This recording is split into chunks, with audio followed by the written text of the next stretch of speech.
mga ampon.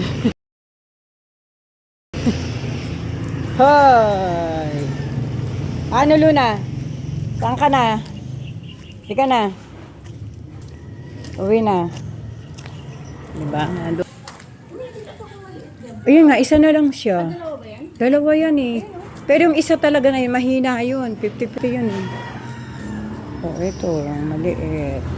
Tayo nakapagwali sa labas. Asa na nanay mo?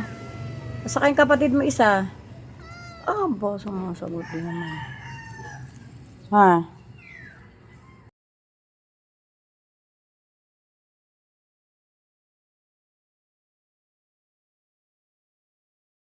Oh, good morning. Ayan, for today's menu ng aking mga cats and kitten ay tilapia. Ayan. Basta fish, may omega-3 yan. Ina-alternate ko sila ng wet delata, yung mga galing sa supermarket. Siyempre, may mga preservatives yun. At may mga vitamins din naman. Pero minsan, patikimin din natin talaga sila ng mga fresh na kaganito. Nilaga lang, walang asin. Walang asin sa kanila, magkakasakit sa bato. Mahina ang bato nila. Ang kidney nila mahina dahil nga hindi sila pala inom ng tubig. So, ayan. Pagkakulo niyan, luto na yan, ay hihimayin ko na yan.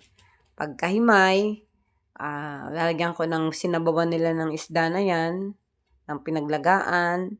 Yun ang isasabaw ko, hihimayin ko. Yan, may konti silang sabaw.